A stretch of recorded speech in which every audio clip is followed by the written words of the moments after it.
ആറ്റുകാൽ ജ്യോതിശാസ്ത്ര പരിപാടിയിലേക്ക് എല്ലാ മാന്യപ്രേക്ഷകർക്കും സ്വാഗതം.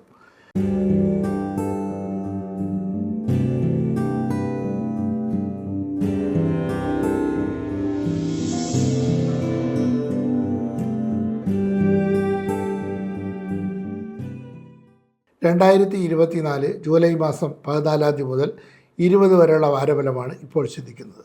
ജൂലൈ 16 രാമായണ മാസം ആരംഭിക്കുന്നത്.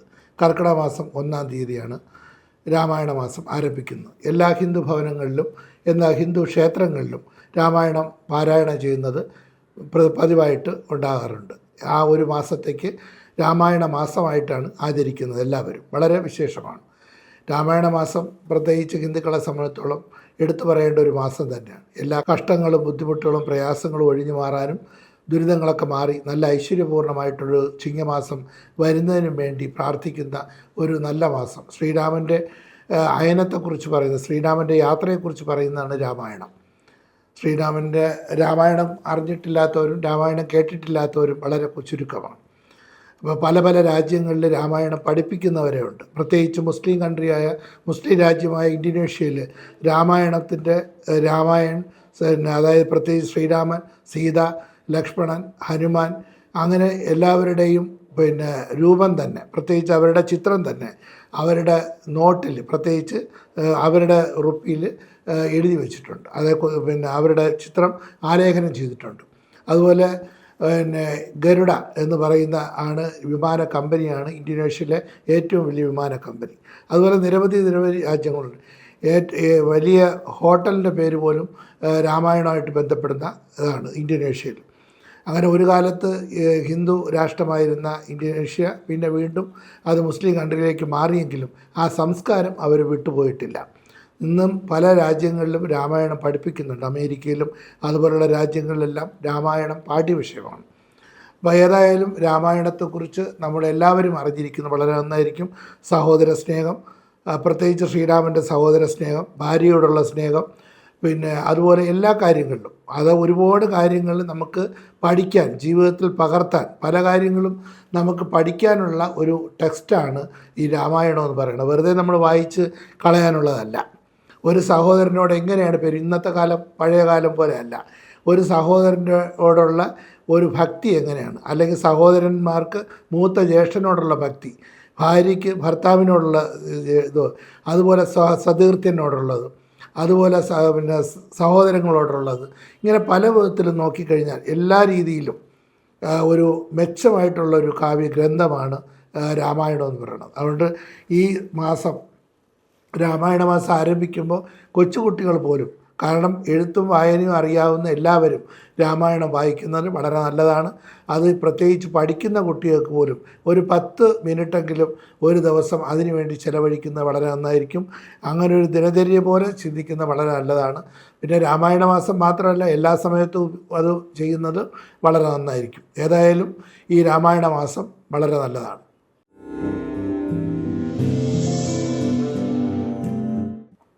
മേടരാശി, അശ്വതി, ഭരണി, കാർത്തിക നക്ഷത്രത്തിൻ്റെ ആദ്യത്തെ 15 നാഴി ചേരുന്ന 2.25 നക്ഷത്രമാണ് മേടരാശി. മേടരാശിക്കാർക്ക് ഈ വാരം സാമ്പത്തിക അഭിവൃദ്ധിയും മനസ്സന്തോഷവും ഭാഗ്യപുഷ്ടിയും ഐശ്വര്യവും പ്രതീക്ഷിക്കാം. മാതൃഗുണവും മാതൃസമ്പത്തും ഈ വാരത്തിലുണ്ടാവും. സഹോദര സ്ഥാനികളിൽ നിന്ന് നേട്ടങ്ങളൊക്കെ പ്രതീക്ഷിക്കാം. ഉദ്ദേശിക്കുന്ന പല കാര്യങ്ങളും വിജയസാധ്യത ഉണ്ടാവും. അലർജി സംബന്ധമായിട്ടുള്ള അസുഖങ്ങളോ ബുദ്ധിമുട്ടോ കണ്ടത്തിന് മുകളിലോട്ടുള്ള അസുഖങ്ങളൊക്കെ വരാതിരിക്കാൻ പ്രത്യേകം ശ്രദ്ധിക്കണം. പിതൃഗുണവും പിതൃസമ്പത്ത് ലഭിക്കും.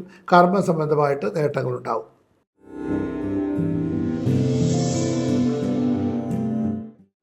ഇടവരാശി, കാർത്തിക മുക്കാലും രോഹിണിയും മകയിരത്തിൻ്റെ ആദ്യത്തെ 30 നാഴിയും കൂടെ ചേരുന്ന 2.25 നക്ഷത്രമാണ് ഇടവരാശി. ഇടവരാശിക്കാർക്ക് ഈ വാരം മുൻകോപം പിടിവാശി കഴിയുന്നു കുറയ്ക്കുന്നത് നന്നായിരിക്കും. BP ഒക്കെ ഉണ്ടെങ്കിൽ അത് വർദ്ധിക്കാതിരിക്കാൻ പ്രത്യേകം ശ്രദ്ധിക്കണം. ആരോഗ്യപരമായിട്ട് സൂക്ഷിക്കേണ്ട സമയമാണ്. സഹോദരാദി ഗുണം പ്രതീക്ഷിക്കാം. മാതൃഗുണം അനുഭവപ്പെടും. സന്താനങ്ങളാൽ നേട്ടങ്ങൾ അനുഭവപ്പെടാൻ സാധ്യതയുണ്ട്. കർമ്മസംബന്ധമായിട്ട് ഐശ്വര്യവും അഭിവൃദ്ധിയൊക്കെ ഉണ്ടാവും. പൊതുവെ ഈ വാരം നന്നായിരിക്കും.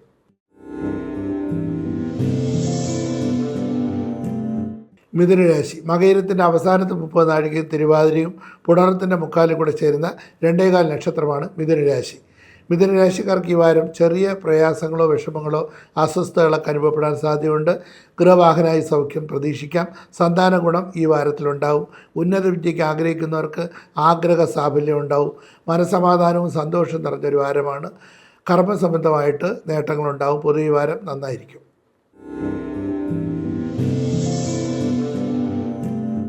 കർക്കിടക രാശി. പുണർത്തിൻ്റെ അവസാനത്തെ 15 കഴിയും പൂയവും ആയില്യവും കൂടെ ചേരുന്ന 2.25 നക്ഷത്രമാണ് കർക്കിടക രാശി. കർക്കിടക രാശി കലാപരമായി ബന്ധപ്പെട്ട് തൊഴിൽ ചെയ്യുന്നവർക്ക് ഈ വാരം നന്നായിരിക്കും. പുതിയ വസ്ത്രങ്ങളോ ആഭരണങ്ങളൊക്കെ ലഭിക്കാൻ സാധ്യത വളരെ കൂടുതലാണ്. ഭാഗ്യപുഷ്ടി അനുഭവപ്പെടും. പിതൃഗുണം ഈ വാരത്തിലുണ്ടാവും. ഗൃഹവാഹനായി സൗഖ്യം പ്രതീക്ഷിക്കാം. ആഗ്രഹിക്കുന്ന പല കാര്യങ്ങളും നടക്കും. കർമ്മസംബന്ധമായിട്ടും നേട്ടങ്ങളുണ്ടാവും.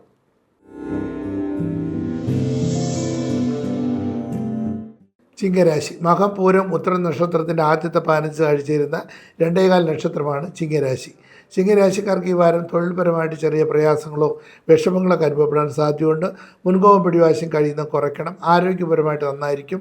കലാപരമായി ബന്ധപ്പെട്ട് തൊഴിൽ ചെയ്യുന്നവർക്ക് പുതിയ അവസരങ്ങളൊക്കെ ലഭിക്കും. ധാരാളം യാത്രകളൊക്കെ ചെയ്യേണ്ട അവസ്ഥകളുണ്ടാവും. ദാമ്പത്യ സുഖം പ്രതീക്ഷിക്കാം. പൊതുവെ സഹോദര സ്ഥാനികളിൽ നേട്ടങ്ങളുണ്ടാവും. സന്താന ഗുണവും ഈ വാരത്തിൽ പ്രതീക്ഷിക്കാം.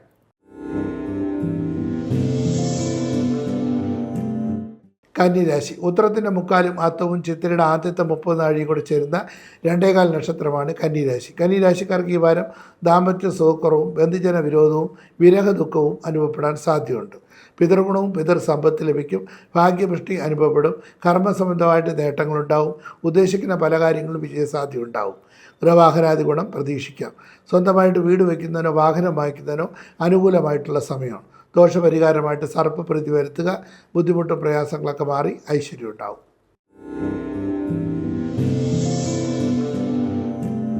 തുലാം രാശി. ചിത്രയുടെ അവസാനത്തെ 30 നാഴികയും ചോതിയും വിശാഖത്തിൻ്റെ മുക്കാലും കൂടെ ചേരുന്ന 2.25 നക്ഷത്രമാണ് തുലാം രാശി.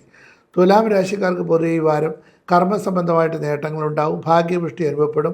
സ്വന്തം കഴിവുകൊണ്ട് ധനലാഭങ്ങളൊക്കെ പ്രതീക്ഷിക്കാം.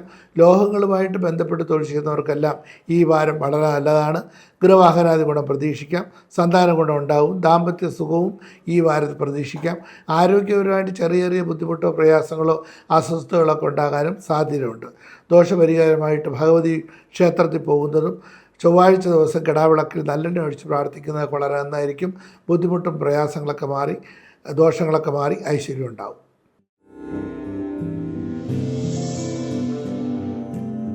വൃശ്ചികരാശി. വിശാഖത്തിൻ്റെ അവസാനത്തെ 15 നാഴിക അനിഴവും തൃക്കേട്ടം കൂടെ ചേരുന്ന 2.25 നക്ഷത്രമാണ് വൃശ്ചികരാശി. വൃശ്ചികരാശിക്കാർക്ക് ഈ വാരം പൊതുവെ ദാമ്പത്യ സുഖവും മനസ്സന്തോഷവും ഐശ്വര്യവും ഭാഗ്യപുഷ്ടിയും സൽകീർത്തിയും സമ്പത്തും പ്രതീക്ഷിക്കാം. കർമ്മസംബന്ധമായിട്ട് നേട്ടങ്ങളുണ്ടാവും. പല വിധത്തിലുള്ള നേട്ടങ്ങളൊക്കെ അനുഭവപ്പെടാൻ സാധ്യതയുണ്ട്. സാമ്പത്തിക നില മെച്ചമായിരിക്കും. ചെറിയ ശാരീരിക വിഷമങ്ങൾ ഒഴിച്ചാൽ പൊതുവെ ഈ വാരം നന്നായിരിക്കും. ദോഷപരിഹാരമായിട്ട് സർപ്പപ്രീതി വരുത്തുക. പ്രയാസങ്ങളൊക്കെ മാറി ഐശ്വര്യം ഉണ്ടാവും.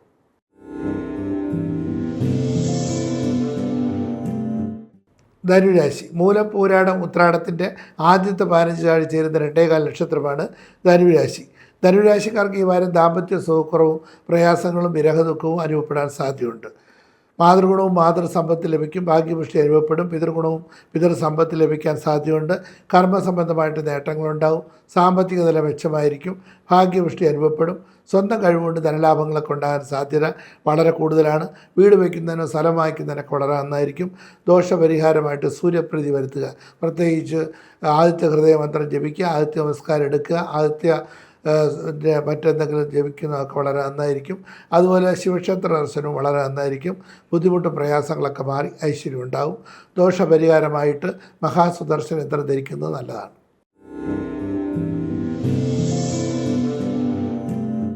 മകരരാശി. ഉത്രാടത്തിൻ്റെ മുക്കാലും തിരുവോണം അവിട്ടത്തിൻ്റെ ആദ്യത്തെ 30 നാഴിയും കൂടെ ചേരുന്ന 2.25 നക്ഷത്രമാണ് മകരരാശി. മകരരാശിക്കാർക്ക് ഈ വാരം ദാമ്പത്യമായിട്ട് വളരെ നന്നായിരിക്കും. ചെറിയ ചെറിയ സൗന്ദര്യപ്പിണക്കങ്ങളോ പ്രയാസങ്ങളോ കലഹങ്ങളോ വിരഹങ്ങളോ അനുഭവപ്പെടാൻ സാധ്യതയുണ്ട്. സന്താന ഗുണം പ്രതീക്ഷിക്കാം. സഹോദരാദി ഗുണം ഈ വാരത്തിലുണ്ടാവും. കർമ്മസംബന്ധമായിട്ട് നേട്ടങ്ങളുണ്ടാവും. അലർജി സംബന്ധമായിട്ടുള്ള അസുഖത്തിന് സാധ്യത വളരെ കൂടുതലാണ്. കഫരോഗാദികളോ കാലുവേദനയും നടുവേദനയൊക്കെ ഉണ്ടാകാനുള്ള സാധ്യത വളരെ കൂടുതലാണ്. എങ്കിലും പൊതുവെ നോക്കിക്കഴിഞ്ഞാൽ ഈ വാരത്തിൽ ഉദ്ദേശിക്കുന്ന പല കാര്യങ്ങളും നടക്കും. പൊതുവെ ഈ വാരം ഈശ്വരാധീനം കാണുന്നുണ്ട്. പൊതുവെ നന്നായിരിക്കും.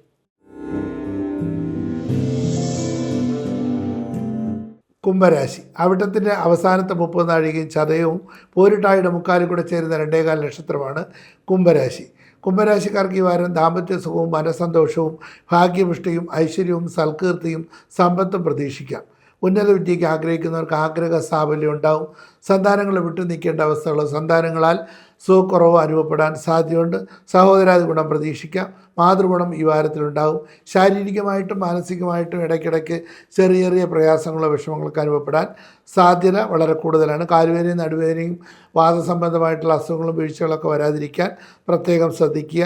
ശാരീരികമായിട്ടും മാനസികമായിട്ടും എന്തെങ്കിലും ചെറിയ ചെറിയ അസ്വസ്ഥതകളൊക്കെ ഉണ്ടാവും. ഏതെങ്കിലും വിധത്തിൽ മുൻപ് വീഴ്ചകളോ മുറിവുകളോ ഉണ്ടെങ്കിൽ പോലും ചിലപ്പോൾ അതിൽ നിന്ന് ചെറിയ ചെറിയ അസ്വസ്ഥതകളൊക്കെ അനുഭവപ്പെടാൻ ദോഷങ്ങളുണ്ടാകാൻ സാധ്യതയുണ്ട്. ദോഷപരിഹാരമായിട്ട് വിഷ്ണുപ്രീതി വരുത്തുക, ശനിപ്രീതി വരുത്തുക. ദോഷങ്ങളൊക്കെ മാറി ഐശ്വര്യം ഉണ്ടാവും. മീനൻ രാശി പൂരിട്ടായുടെ അവസാനത്തെ 15 കഴിഞ്ഞ് ഉത്രട്ടാതി രേവതിയും കൂടെ ചേരുന്ന 2.25 നക്ഷത്രമാണ് മീനൻ രാശി. മീനൻ രാശിക്കാർക്ക് ഈ പൊതുവെ നോക്കിക്കഴിഞ്ഞാൽ ഈ വാരം ദാമ്പത്യപരമായിട്ട് ചെറിയ പ്രയാസങ്ങളോ വിഷമങ്ങളൊക്കെ ഉണ്ടാകും. ദാമ്പത്യ സുഖക്കുറവ് അനുഭവപ്പെടും. സഹോദരാദി ഗുണം പ്രതീക്ഷിക്കാം. സന്താന ഗുണം ഉണ്ടാകും. ഗൃഹവാഹനായി സൗഖ്യം ഉണ്ടാകും. ആരോഗ്യപരമായിട്ട് മെച്ചമായിരിക്കും. ശത്രുക്കൾ വർദ്ധിക്കാൻ സാധ്യതയുണ്ട്. പിതൃഗുണവും പിതൃ സമ്പത്ത് ലഭിക്കും. കർമ്മസംബന്ധമായിട്ട് ചെറിയ പ്രയാസങ്ങൾ ഇടയ്ക്കിടയ്ക്ക് അനുഭവപ്പെടാൻ സാധ്യതയുണ്ട്. ചെറിയ വിഷമങ്ങളോ പ്രയാസങ്ങളോ ഒഴിച്ചാൽ പൊതുവെ ഈ വാരം നല്ലതാണ്. ദോഷപരിഹാരമായിട്ട് സർപ്പപ്രീതി വരുത്തുക. സർപ്പങ്ങളുള്ള ക്ഷേത്രങ്ങളിൽ പോകുന്നതും പ്രാർത്ഥിക്കുന്നതും ആയില്യത്തിന് എന്തെങ്കിലും വഴിപാടൊക്കെ കൊടുക്കുന്നതൊക്കെ വളരെ നന്നായിരിക്കും. ജന്മനക്ഷത്ര ദിവസങ്ങൾ വളരെ വിശേഷപ്പെട്ടതാണ്. അങ്ങനെ വിശേഷമായിട്ടുള്ള ദിവസങ്ങളിലൊക്കെ വഴിപാടുകളൊക്കെ നടത്തുന്നത് വളരെ നന്നായിരിക്കും. ദോഷങ്ങളൊക്കെ മാറി ഐശ്വര്യം ഉണ്ടാകും. ആറ്റുകാൽ ജ്യോതിശാസ്ത്രം പരിപാടി ഇവിടെ അവസാനിക്കുന്നു. വീണ്ടും അടുത്ത ആഴ്ച കാണാം. കത്തുകൾ അയക്കേണ്ട വിലാസം: ഡോക്ടർ ആറ്റുകാൽ രാധാകൃഷ്ണൻ, രമാ ജ്യോതിഷാലയം, മണക്കാട് PO, തിരുവനന്തപുരം 9.